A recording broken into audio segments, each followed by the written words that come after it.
Funções reais de variável real, aula 1.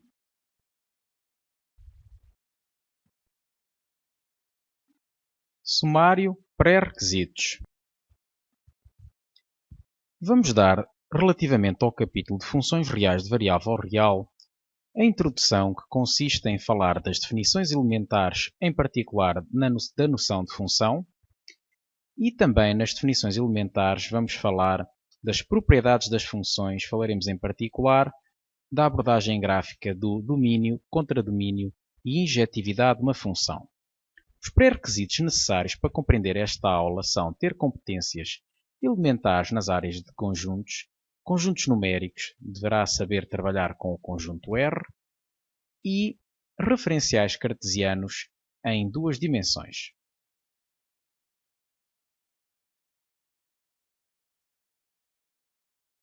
Os conceitos fundamentais a reter e as palavras-chave da aula são: no fim da aula, o estudante deverá saber definir função real de variável real, portanto, além de definir função, deverá saber também o que consiste uma função real de variável real, definir e identificar uma função injetiva, indicar o domínio e o contradomínio de uma função real de variável real representada graficamente. As palavras-chave da aula são função, injetiva, domínio, contradomínio e gráfico.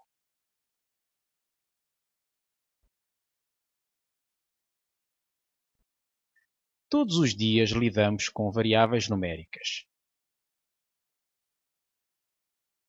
Alguns exemplos são tempo gasto num trajeto, que se pode medir com o relógio, a distância percorrida, que se mede no conta-quilómetros, o peso da fruta, que se mede com a balança, a quantia a pagar no táxi, que se mede no taxímetro, o consumo mensal de água, que é registado no contador da água, portanto um contador próprio para este efeito, e muitos outros nas fábricas, nas lojas e mercados, nos campos, nos laboratórios, nos consultórios médicos. Na navegação aérea e marítima, variáveis como a latitude, a longitude, a velocidade do vento, a altitude, são medidas a todo o instante pelos eficientes e sofisticados aparelhos de bordo. Ora, acontece que muitas vezes duas variáveis estão relacionadas de tal modo que, pelos valores de uma delas, se sabem os correspondentes valores da outra. Diz-se então que uma das variáveis é função da outra. Por exemplo, o custo da fruta depende do peso, ou seja, o custo é função do peso. Se precisarmos de adubar uma horta, o peso do adubo a comprar depende da área a adubar, ou seja, o preço do adubo é função da área que pretendemos adubar.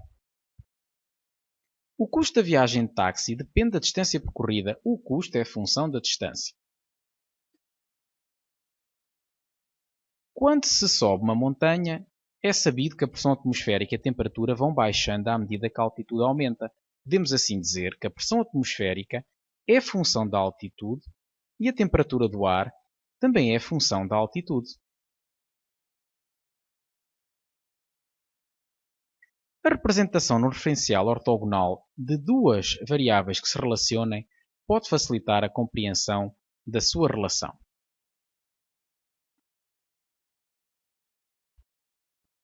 Vamos ver um exemplo. O gráfico que apresentaremos de seguida representa o percurso do Carlos, que se deslocou de bicicleta desde a sua casa até à casa do João, situada a 3 km de distância, regressando depois a casa.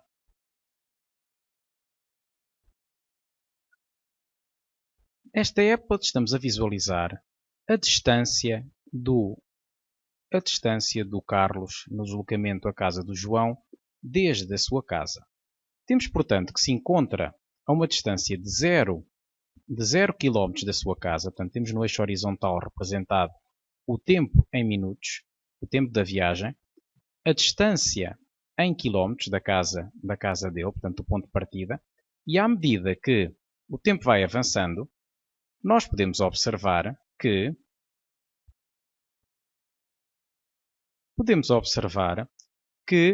efetivamente, o tempo vai aumentando e a distância a que ele se encontra de casa vai aumentando.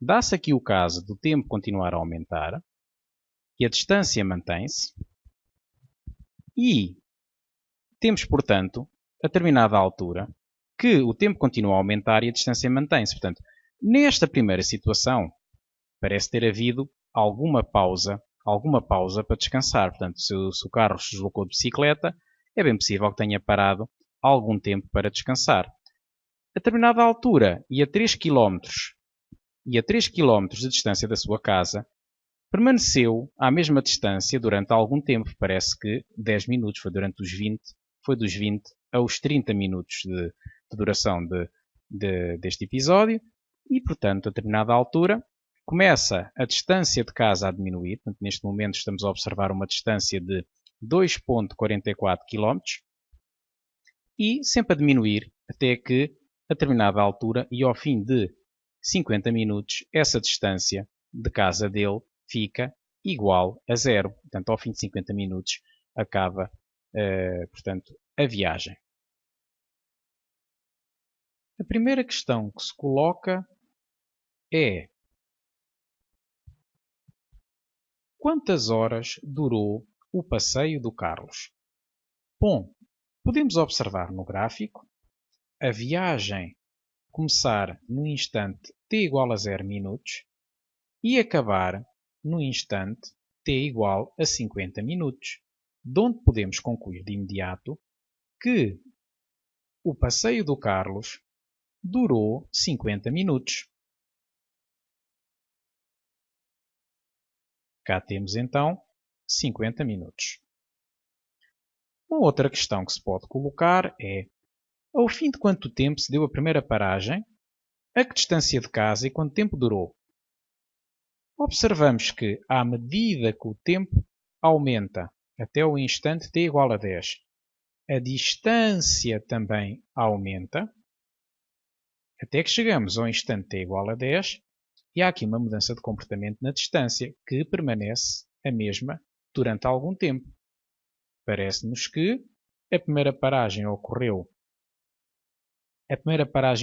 no instante t igual a 10, ou seja, ao fim de 10 minutos, a uma distância de casa de 1,5, uma vez que este ponto que conseguimos ler no eixo vertical se encontra precisamente no meio de 1 e de 2.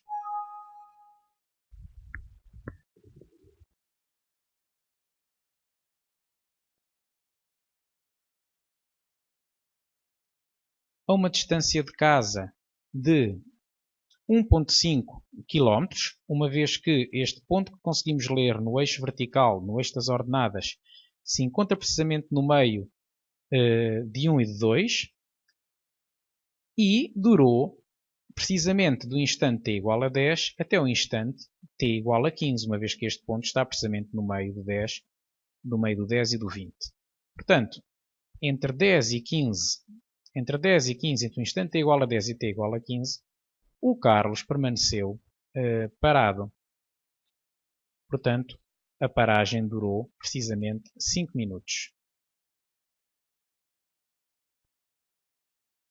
Deu-se aos 10 minutos, como já dissemos, a 1,5 km de casa e durou 5 minutos. Quanto tempo demorou o Carlos a chegar à casa do João? Parece-nos que não demorou 10 minutos, porque entre 10 e 15 só passaram 5 minutos e parece um tempo insuficiente para uma viagem tão longa, já que a viagem parece no enunciado que é de 3 km de distância. Para estar lá 5 minutos é um pouco estranho. Quanto tempo demorou, portanto, a segunda paragem, que ocorreu no instante t igual a 20, entre o instante t igual a 20 e t igual a 30, faz-nos levar a concluir que ele demorou 20 minutos a chegar à casa do João, que se encontra, portanto, a 3 km de distância, e cá temos então 20 minutos. E a que distância se encontram as duas casas? Já foi visto que é 3 km, também apareceu no enunciado. Quanto tempo esteve parado? Bom, o Carlos esteve parado na casa do João entre o instante t igual a 20 e t igual a 30. Também esteve parado a descansar entre o instante t igual a 10 e t igual a 15, de onde podemos concluir que ele esteve parado 10 mais 5, que é igual a 15 minutos. Quanto tempo demorou o Carlos a regressar a casa? Uma vez que ele inicia o regresso a casa ao fim do minuto 30 e encontra-se a uma distância zero da sua casa no instante 50, podemos concluir que demorou 20 minutos a chegar a casa.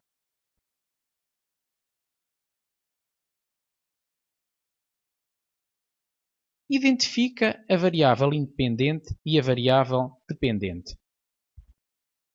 A variável independente é o tempo t e a dependente é a distância d.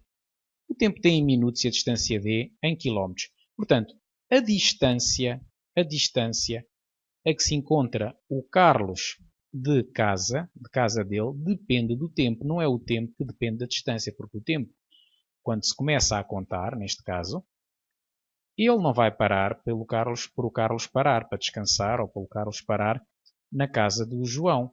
Portanto, a variável distância depende do tempo, que é por isso a variável dependente. Vamos agora apresentar algumas definições elementares de funções. Noção de função. Damos início a esta secção com a definição de função. Sejam A e B dois conjuntos, numéricos ou não, dá-se o nome de função ou aplicação f a uma correspondência entre um conjunto A e o conjunto B, que a cada elemento x de A faz corresponder um e um só elemento f de x de B. Em linguagem simbólica, podemos dizer que qualquer que seja x pertencente a A, qualquer que seja x pertencente ao conjunto A, existe um e um só y pertencente a B, tal que f de x é igual a y. Qualquer que seja x pertencente a A, existe um e um só y pertencente a B, tal que, estes dois pontos leem-se tais, tal que, f de x é igual a y. Comecemos por notar que uma função f denomina-se por função real de variável real e utiliza-se esta abreviatura FRVR, função real de variável real, se o conjunto A for um subconjunto de R e se o B for igual a R.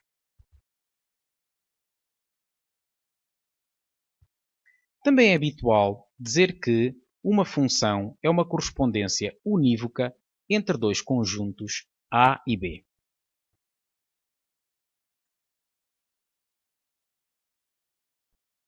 Simboliza-se do seguinte modo: f, tal que vai de A para B, que a cada x corresponde y igual a fx. Novamente, f, tal que vai de A para B, que a cada x corresponde y igual a f de x. E tem-se x é o objeto, fx é a imagem, a variável y depende da variável x, diz, portanto, que y é variável dependente, enquanto que x é variável independente. À expressão definida por fx dá-se o nome de expressão analítica da função f. Ao conjunto A, também denominado por conjuntos objetos, chama-se domínio da função e representa-se por d índice f, domínio da função f. Ao conjunto B chama-se conjunto de chegada da função. Ao conjunto das imagens chama-se contradomínio da função e utiliza-se esta notação d' de f, contradomínio da função f. Utiliza-se esta apóstrofe para diferenciar do domínio da função f.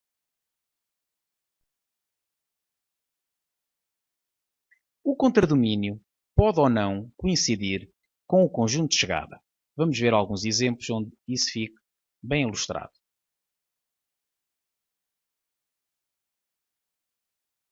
Exemplo.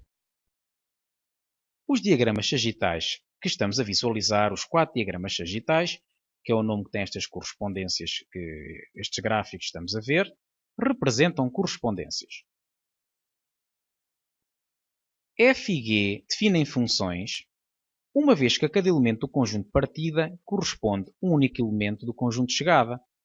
Temos, portanto, que ao elemento A do conjunto A vai corresponder o elemento E do conjunto B, ao B corresponde o V, ao C corresponde o U, e temos, portanto, que a cada elemento do conjunto de partida corresponde um e um só elemento do conjunto de chegada. No caso da correspondência G, temos que ao 1 corresponde o E, ao 2 corresponde o U, ao 3 corresponde o U. Observamos que ao V não corresponde nenhum elemento do conjunto C, mas este facto não entra em contradição com a definição de função, que recordemos nos diz que, para ser função, a cada elemento do conjunto de partida tem que corresponder um e um só elemento do conjunto de chegada. E esta situação acontece aqui, portanto o conjunto de partida tem sempre um correspondente em D e apenas um. Em F, temos que o domínio, que é o conjunto dos objetos, vai ser ABC, o conjunto de chegada é o conjunto B, e o contradomínio diz-nos aqui que é o conjunto formado pelo E, pelo V e pelo U, ou E, U, V, portanto num conjunto não interessa a ordem, podemos dizer das duas maneiras, e temos, portanto, que o contradomínio neste caso coincide com o conjunto de chegada. Portanto, o conjunto de chegada, qualquer elemento do conjunto de chegada tem sempre um correspondente no domínio ou no conjunto de partida. No caso da aplicação G, temos que o domínio é o conjunto formado pelo 1, pelo 2 e pelo 3. O conjunto de chegada vai ser EVU e o contradomínio é apenas o E e o U. Porquê? Ora, o domínio é todo o conjunto C, portanto isto é obrigatório. É obrigatório que o domínio coincida sempre com o conjunto de partida.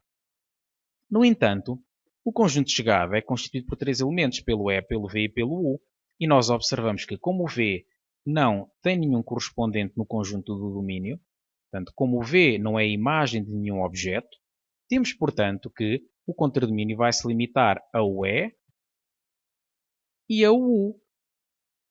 Ou seja, neste exemplo concreto, o contradomínio é E e U, não coincide com o conjunto de chegada, que terá que ser um conjunto sempre obrigatoriamente que contém obrigatoriamente o contradomínio. Portanto, o contradomínio de uma função está sempre contido no conjunto de chegada ou, eventualmente, pode ser igual. O H não representa uma função porque ao elemento 11 correspondem dois elementos. Ora, aqui temos ao 11 corresponde o V e corresponde o U. E a definição de função diz-nos que a cada elemento do conjunto de partida apenas pode corresponder um e um só elemento do conjunto de chegada. O I também não representa função porque ao 5 não corresponde nenhum elemento. Observamos que o 5 não tem efetivamente nenhum correspondente no conjunto H, que seria o conjunto de chegada. Concluímos assim que apenas F e G são correspondências que definem funções.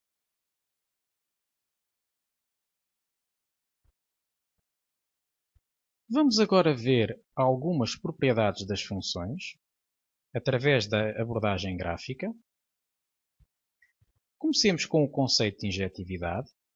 Uma função f é injetiva quando a objetos diferentes correspondem a imagens diferentes. Ou seja, para dois quaisquer valores do domínio de f, x1 e x2, se x1 for diferente de x2, então a imagem de x1 é diferente da imagem de x2. Ou seja, objetos diferentes correspondem a imagens diferentes. Em linguagem simbólica, temos que, quaisquer que sejam x1 e x2 pertencentes ao domínio de f, x1 diferente de x2 implica que f de x1 é diferente de f de x2. Objetos diferentes correspondem a imagens diferentes. Vamos ver um exemplo. Recordemos que, no exemplo anterior, apenas f e g representam funções. Aqui as temos novamente e podemos observar ou concluir que f é injetiva e que g não é injetiva. Por que motivo f é injetiva? F vai ser injetiva porque todos os objetos têm imagens diferentes. Ou seja, o A, o B e o C são objetos diferentes e têm todos imagens diferentes. O A corresponde ao E, a imagem de B é V, portanto o f de B é igual a V, o f de C é igual a U e, portanto, objetos diferentes correspondem a imagens diferentes. No caso da função g, isso já não acontece, uma vez que o 2 é diferente do 3 e a imagem de 2 é igual à imagem de 3, que é igual a U. De facto, podemos observar isso. O 2 é diferente de 3, temos, portanto, dois objetos diferentes que correspondem à mesma imagem, que neste caso é U. E a definição dizia que todos os objetos do domínio da função que fossem diferentes teriam que corresponder a imagens diferentes. E, portanto, basta que haja um par de objetos diferentes que tenham a mesma imagem para comprometer a injetividade da função no seu todo. Portanto, temos, portanto, que g não é uma função injetiva. Portanto, g diz não injetiva. Chama-se gráfico de uma função ou conjunto formado pelos pares ordenados x, f de x, onde o x pertence ao domínio de f. Em linguagem simbólica, grafo de f é o conjunto dos pontos do plano xf de x, onde x pertence ao domínio de f. Vamos ver um exemplo. Representemos no referencial ortonormado, portanto, O.n é ortonormado, recordemos este conceito, o gráfico da função f, tal que tem como conjunto domínio R, conjunto chegado a R, que a cada objeto x corresponde a fx, que é igual ao seu quadrado. Temos, portanto, um sistema de eixos ortonormado, um referencial ortonormado x ou y, e vamos agora calcular algumas imagens desta função. Se o x for 0, o f de x é 0 ao quadrado, que vai ser 0. Se o x for 1, o f de x vai ser igual a 1 ao quadrado, que é igual a 1. Se o x for 2, ora, antes de passarmos para o 2, representemos já o que sabemos. Já temos aqui o ponto 0, 0, que já estava aqui apresentado, e o ponto 1, 1. Portanto, vamos optar pelo método de calcular ponto e marcá-lo de imediato. Passemos agora para o 2.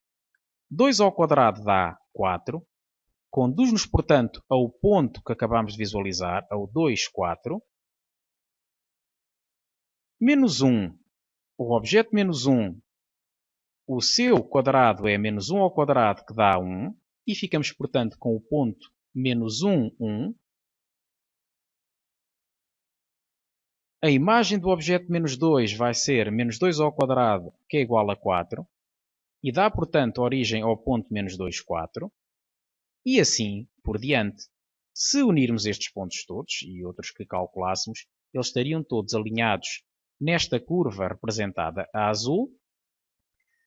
Curva essa que vamos ver que se denomina por parábola.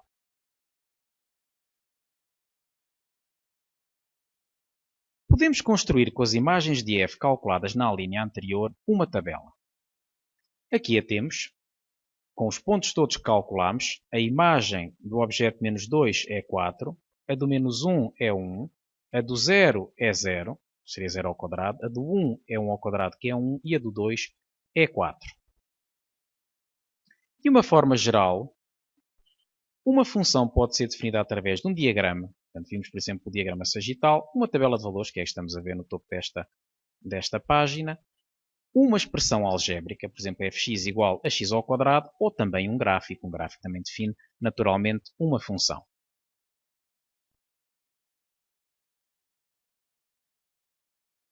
Vejamos algumas regras. Graficamente, uma correspondência entre duas variáveis é uma função se ao traçarmos qualquer reta vertical, esta intersetar o seu gráfico no máximo num ponto.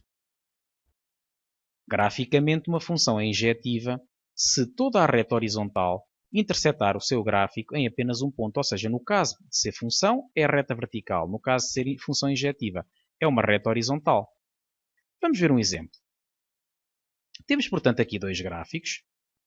E o gráfico da esquerda representa uma função porque, note-se esta reta vertical que se acabou de representar, interseta o gráfico em apenas um ponto. Esta reta que estamos a ver também, esta também, intersetam sempre, estas retas verticais que estamos a visualizar, intersetam sempre o gráfico em apenas um ponto. Nunca mais do que um ponto. E, portanto, faz sentido a regra que estamos a falar, a regra que estamos a falar diz-nos que é função porque qualquer reta vertical interseta o seu gráfico em apenas um ponto. Passemos agora para a função, o gráfico do lado direito, e note-se que logo a primeira reta que traçámos vertical interseta o gráfico em 3 pontos. Portanto, 3 pontos é mais do que um ponto, e somos levados a concluir que, neste caso, não se trata de uma função. Portanto, apenas o gráfico da esquerda representa uma função. Vamos agora analisar a injetividade, que nos diz que para ser injetiva, para o gráfico da função representar uma função injetiva, qualquer reta horizontal pode apenas intersetar o gráfico em apenas um ponto. E temos aqui, no caso do gráfico da esquerda, que a reta horizontal que traçámos interseta o gráfico em 3 pontos e, portanto, somos levados a concluir pela regra que apresentámos que esta função não é uma função injetiva. No caso, temos, portanto, aqui 3 pontos, portanto, aqui representados. No caso do gráfico da direita, estamos a observar sucessivas retas horizontais e todas elas intersetam o gráfico em apenas um ponto. Mas pode dizer que não encontramos nenhuma, não poderíamos traçar nenhuma que tivesse outra situação que não fosse a de intersetar o gráfico em apenas um ponto. E temos então a conclusão, de acordo com a regra que apresentámos, que o gráfico da direita representa uma função injetiva, e já sabemos que o gráfico da esquerda não, pelo que já foi dito. Mais do que uma reta horizontal intersetar o gráfico em mais do que um ponto. Vamos apresentar outras regras. Dada uma função real de variável real representada graficamente num ponto A pertencente ao seu, um ponto A pertence ao seu domínio, se e só se, portanto, um ponto A pertence ao seu domínio, se e só se a reta de equação x igual a intersetar o seu gráfico num ponto. E temos que um ponto A pertence ao seu contradomínio se e só se a reta horizontal y igual a intersetar o seu gráfico em pelo menos um ponto. Reparem aqui em pelo menos um. Pelo menos um significa que é um ou mais pontos. Temos agora aqui um exemplo para ilustrar estas regras. Temos aqui uma função f. É um gráfico de uma função por qualquer reta vertical interseta o seu gráfico em apenas um ponto. E podemos concluir que o seu domínio é o intervalo menos 3 a 5 e o seu contradomínio é formado pelo intervalo menos 1 a 4. Porquê? Porque, vamos agora ver numa animação, que as retas verticais que intersetam o gráfico da função f vão ser todas as retas que têm abscissas compreendidas entre menos 3 e 5, enquanto que as retas horizontais que intersetam o gráfico de f vão ser todas retas que têm ordenada compreendida entre menos 1 e 4. Portanto, vamos ver o domínio. De acordo com a regra que temos no topo desta página, para pertencer ao domínio um ponto, qualquer reta vertical a reta vertical da equação x igual a tem que intersetar o gráfico em exatamente um ponto. E observemos que estas retas todas que começam no menos 3, x igual a menos 3, x igual a menos 2,5, x igual a menos 2 e assim por diante, todas estas retas intersetam o gráfico em exatamente um ponto. E isto continua a acontecer, reta de equação x igual a 0, x igual a 0 qualquer coisa, x igual a 1, x igual a 2, todas estas retas verticais intersetam o gráfico em exatamente um ponto, pelo que todos os pontos que estamos a varrer do eixo horizontal são pontos do domínio. Depois chegamos ao 4, continua a acontecer, e vai acontecer até ao 5, sendo que a reta x igual a 5 já não intercepta o gráfico em ponto algum, porque aparece-nos aqui esta bola aberta. Portanto, quando aparece uma bola aberta no gráfico de uma função, significa que neste ponto não é ponto do domínio. Portanto, neste ponto não existe imagem. Portanto, a leitura do domínio, como estamos a ver, é feita sempre no eixo horizontal, é feita nesta zona. Portanto, varrendo a zona toda de menos 3 a 5, temos o domínio da função f, que também pode ser visto como uma projeção do gráfico azul, do gráfico de f, no eixo horizontal. Ou seja, uma sombra. A sombra que ele faz no eixo horizontal vai ser precisamente este segmento de reta mais escuro que estamos a ver, portanto, correspondente aos pontos do intervalo menos 3 fechado até ao 5 aberto. Vamos agora passar para o contradomínio e, começando do início do intervalo, a regra diz-nos que para pertencer ao contradomínio tem que haver pelo menos uma reta horizontal que intercepte o gráfico. Ora, aqui na reta de equação y igual a 1, nós observamos que a reta até intercepta em 3 pontos o gráfico. 1, 2 e mais este dá 3. Mas o que diz também a regra é que tem que interceptar em pelo menos um ponto. Portanto, como intercepta em 3, intercepta em pelo menos 1. E continuando por aqui fora, a reta y igual a 0.8, a reta y igual a 0.5 e assim por diante, a 0.3. Portanto, todas estas retas interceptam. E aqui o valor 0 também. Ora, continuamos sempre a interceptar até o 4. O 4, y igual a 4 é a última reta que intercepta, não temos nenhuma acima desta. Depois começa a diminuir e vai até ao valor menos 1. Conclusão, o conjunto das retas que nós vimos são as que vão desde o valor mínimo de menos 1 até o valor máximo de 4, sendo que a reta de equação y igual a menos 1 não intercepta o gráfico, como estamos a ver, porque tem aqui uma bola aberta, e somos levados a concluir que o contradomínio é o intervalo que vai de menos 1 até ao 4. Ou seja, a conclusão que se tira é que a leitura que se faz do contradomínio é uma leitura que é feita no eixo horizontal. Ou seja, se projetarmos o gráfico no eixo, disse horizontal, mas disse mal, no eixo vertical. Se projetarmos o gráfico no eixo vertical, observamos que o contradomínio vai ser o conjunto de valores que vão desde o menos 1 até ao 4. Portanto, é assim que pode ser feita a leitura. Outra situação para visualizar com mais facilidade, quem não tem facilidade nesta etapa, é riscar mesmo no gráfico retas horizontais e as que apanharem o gráfico correspondem naturalmente a pontos do contradomínio.